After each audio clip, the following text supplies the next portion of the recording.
ও আর কালকে নাকি আপনাদের পরীক্ষা আছে অনেকের। আল্লাহ, যদি কোনো কারণে কারো রেজাল্ট খারাপ হয়, দায়ভার তো শিবিরের উপর চলে আসবে।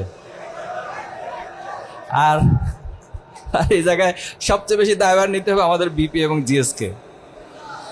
আমি উঠার আগে ভয়ে ভয়ে আছি, কারণ আমাদের খান সাহেব মহিউদ্দিন খান ভাই যখন জিজ্ঞেস করেছিল যে আমরা কন্টিনিউ করব কিনা, তখন আপনারা সবাই না বলে উঠছেন। তো তখন থেকে আমি ভয়ে আছি যে আমি এখানে যাওয়াটা ঠিক হবে কিনা। এখন কি কন্টিনিউ করব? আচ্ছা, শুক্রিয়া। তো আল্লাহ শুক্রিয়া আদায় করছি আপনাদের সাথে আজকের এই প্রোগ্রামে সংযুক্ত হতে পেরেছি, এবং ঢাকা বিশ্ববিদ্যালয়কে ধন্যবাদ জানাচ্ছি চমৎকার আয়োজনের জন্য। সকাল থেকে আয়োজন হচ্ছে, সভাপতি অনেকটা ক্লান্ত মনে হচ্ছে ভাইকে। তো আলহামদুলিল্লাহ, সুন্দর আয়োজন। ইতিমধ্যে আপনাদের ক্যারিয়ার নিয়ে যথেষ্ট আলোচনা হয়েছে। আমাদের প্যানেলিস্ট যারা ছিলেন প্রত্যেকটা ইস্যুকে অ্যাড্রেস করছে, এবং আপনাদের কোশ্চেন আনসার সেশনেও যে বিষয়গুলো জানার ছিল, গ্যাপ ছিল, সেগুলো ওনারা আপনাদের সামনে তুলে ধরেছেন। তা আমি আপনাদেরকে একটা কোশ্চেন করতে চাই যে আমরা যদি ক্যারিয়ারের অর্থটা ধরি কোনো একটা জার্নি বা রেস, তো জার্নি বা রেসের একটা স্টার্টিং পয়েন্ট থাকে এবং একটা এন্ডিং পয়েন্ট থাকে। এখন কে কে বলতে পারবেন যে আসলে আমাদের এই স্টার্টিং পয়েন্টটা কোথায়? দেখি, হ্যাঁ একজন বলেন দেখি। হ্যাঁ বলুন। জন্ম থেকে। ওকে, এটার সাথে কারো ডিফার আছে, দ্বিমত আছে? সবাই একমত, জন্ম থেকে আমাদের স্টার্টিং পয়েন্ট। আমরা যদি একটু ইসলামিক পার্সপেক্টিভ থেকে দেখি, তাহলে আল্লাহ তাআলা যেটা বর্ণনা করেছেন যে আল্লাহ তাআলা আলমে আরোহাতে রুহের জগতে আমাদের রুহগুলোকে সৃষ্টি করেছেন, এবং সৃষ্টি করে তিনি বলেছিলেন যে আলাস্তু বিরব্বিকুম, আমি কি তোমাদের রব নই? তখন আমরা সকলে সেখানে বলেছিলাম যে বালা, অবশ্যই আপনি আমাদের রব। আমরা আল্লাহকে রব হিসেবে স্বীকৃতি দিয়েছি। এখন রব হিসেবে যখন স্বীকৃতি দিচ্ছি, তার বিপরীত পাশে যে শব্দটা, সেটা হচ্ছে আব্দ বা গোলাম, অর্থাৎ গোলামিত্ব, আত্মসমর্পণকারী। যেটা আমরা যদি মুসলিম বলি, মুসলিম মানে হচ্ছে আত্মসমর্পণকারী। আসলামতু লিরাব্বিল আলামিন, আমি আমার রবের কাছে আত্মসমর্পণ করলাম। এখন আরেকটা কোশ্চেন আপনাদেরকে করি, সেটা হলো যে এই পৃথিবীতে কি আমরা নিজের ইচ্ছায় এসেছি নাকি অন্য কারো ইচ্ছায় এসেছি? বলুন, নিজের ইচ্ছায় কে কে আসছেন এই দুনিয়াতে? আচ্ছা, বিষয়টা খুব কমপ্লেক্স মনে হয় না? আমরা কেউই আসলে নিজের ইচ্ছে পৃথিবীতে আসি নাই। তাহলে কার ইচ্ছে আসলাম এই পৃথিবীতে? সন্দেহ আছে? সন্দেহ নাই। তাহলে আল্লাহ তাআলার ইচ্ছে যদি আমরা পৃথিবীতে এসে থাকি, তাহলে আল্লাহ তাআলার একটা উদ্দেশ্য আছে কি নেই? আছে। এখন এই উদ্দেশ্যটা কে বলতে পারবেন যে আসলে আল্লাহ আমাদেরকে কেন পাঠাইছেন দুনিয়ায়? হ্যাঁ শুনি একজন। একমাত্র তার ইবাদত করার জন্য। আর কেউ বলবেন? পরীক্ষার জন্য। আর আর কালকে নাকি আপনাদের পরীক্ষা আছে অনেকের। আল্লাহ, যদি কোনো কারণে কারো রেজাল্ট খারাপ হয়, দায়ভার তো শিবিরের উপর চলে আসবে। আর এই জায়গায় সবচেয়ে বেশি দায়ভার নিতে হবে আমাদের বিপি এবং জিএসকে। তো ঠিক আছে, আমি সংক্ষেপে শেষ করছি। তাহলে দেখুন, আল্লাহ তাআলা যদি তার ইচ্ছে আমাদেরকে পাঠিয়ে থাকে, নিঃসন্দেহে পৃথিবীতে আমরা যত ইনভেনশন আছে, যত আবিষ্কার দেখি, প্রত্যেক আবিষ্কারক যাই তৈরি করে না কেন, সেটার একটা উদ্দেশ্য অবশ্যই থাকে। তাহলে আল্লাহ তাআলার অনেকগুলো উদ্দেশ্যের মধ্যে আমরা বেসিক কয়েকটা উদ্দেশ্য দেখতে পারি যে আল্লাহ তাআলা যেটা কোরআনে বলেছেন, ওয়ামা খলাকতুল জিন্না ওয়াল ইনসা ইল্লা লিয়াবুদুন, আমি মানুষ এবং জিনকে সৃষ্টি করেছি শুধুমাত্র আমার ইবাদত করার জন্য, আমার গোলামি করার জন্য। এখন এই ইবাদতের সংজ্ঞা অনেক ব্যাপ্তিময় একটা বিষয়, অনেক বড় একটা বিষয়। এটাকে যদি আমরা এক লাইনে নিয়ে আসি, সেটাও কোরআনে আল্লাহ তাআলা বলছে, মা আতাকুমুর রাসূল ফাখুযু ওয়া মা নাহাকুম আনহু ফান্তাহু, রাসূল তোমাদের কাছে যা উপস্থাপন করছে সেটা তোমরা গ্রহণ করো, আর রাসূল তোমাদেরকে যে কাজগুলো থেকে নিষেধ করেছেন সেটা থেকে তোমরা বিরত থাকো। এখন দেখুন, আমরা যদি আল্লাহর গোলামি করি, তাহলে এটা উপকারটা কার? আল্লাহর না আমাদের? আমাদের। আর আমরা যদি আল্লাহর গোলামি না করি, তাহলে ক্ষতিটা কার? আমাদের। এক্ষেত্রে সূরা রহমান একটা আয়াত আল্লাহ তাআলা বলছেন যে ইয়া মা'আশারাল জিন্নি ওয়াল ইনস ইন ইসতাতা'তুম আন তানফুযু মিন আখতারিস সামাওয়াতি ওয়াল আরদ ফানফুযু লা তানফুযুনা ইল্লা বিসুলতান, যে হে মানুষ এবং জিন জাতি, তোমাকে সৃষ্টি করা হয়েছে আমার গোলামি করার জন্য। এখন আমার এই পৃথিবীর ব্যবস্থাপনা, আমার এই সিস্টেম, আমি তোমাকে যে ম্যানুয়াল দিচ্ছি, যে নির্দেশনা দিচ্ছি, সেটা যদি তোমার ভালো না লাগে, ফানফুযু, তুমি বের হয়ে যাও। এরপর আল্লাহ বলছে লা তানফুযুনা ইল্লা বিসুলতান, তুমি বের হয়ে কোথায় যাবা? এই পৃথিবীতে যদি আপনাকে ঢাকা বিশ্ববিদ্যালয় থেকে বের করে দেয়, আপনার তো চিটং গিয়ে ভর্তি হবেন, চিটং থেকে বের করে দিয়ে রাজশাহী ভর্তি হবেন, বাংলাদেশ থেকে বের করে দিলে ইন্ডিয়া অথবা অন্য কোথাও যাবেন। কিন্তু আল্লাহর রাজত্ব থেকে বের হয়ে কোথায় যাবেন? পৃথিবী থেকে ছেড়ে দিয়ে যদি আপনি চাঁদে যান, চাঁদটা কার? সন্দেহ আছে? আপনি মঙ্গল গ্রহে বলবেন যে আমি মঙ্গল গ্রহে চলে যাব, এই ব্যবসা বাণিজ্য ভালো লাগে না, এত উদ্যোক্তা, এগুলো সব বাদ, এত পড়াশোনা। মাঝখানে আপনারা ডাকসুর ইলেকশনের সময় সম্ভবত সাদিক ক্যাম্প ব্যাগে একদম বলতেছেন যে বিজনেস স্টাডি, এত পড়াশোনা একটু কমানোর সুযোগ আছে কিনা, ভিডিওটা দেখছিলাম আমি। তো এ জাতীয় কিছু বিষয়, তো সব কিছু ছেড়ে দিয়ে যদি আপনি মঙ্গল গ্রহে চলে যান, সেই মঙ্গল গ্রহটা কার? নিঃসন্দেহে আল্লাহর। তাহলে লিল্লাহি মুলকুস সামাওয়াতি ওয়াল আরদ, আসমান ও জমিনে যা কিছু আছে সবকিছু আল্লাহ তাআলার জন্য।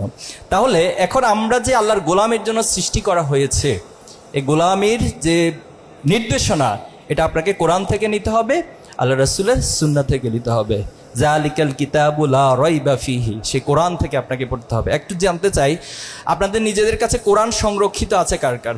একটা কোরআন অর্থ সহ হোক অথবা অর্থ ছাড়া হোক, ইংলিশ হোক, ম্যাক্সিমামের কাছে আছে। ধন্যবাদ আপনাদেরকে। যাদের কাছে নাই, আমি ফরাদ ভাইকে অনুরোধ করব একটু যাদের কাছে নেই পৌঁছানোর ব্যবস্থা করবে ইনশাআল্লাহ। এখন আসেন, আমি সেকেন্ড যে বিষয়টা আপনাদেরকে বলতে চাই যে আপনারা তো দুনিয়ার অনেক ব্যবসার কথা আজকে আলোচনা হয়েছে, আমরা কোরআনের একটা আয়াতকে যদি একটু সামনে রাখি, আল্লাহ তাআলা নিজে আমাদেরকে একটা ব্যবসায়ের অফার করছেন। সূরা সফের 10 নম্বর আয়াত, ইয়া আইয়ুহাল্লাযীনা আমানু হাল আদুল্লুকুম আলা তিজারা।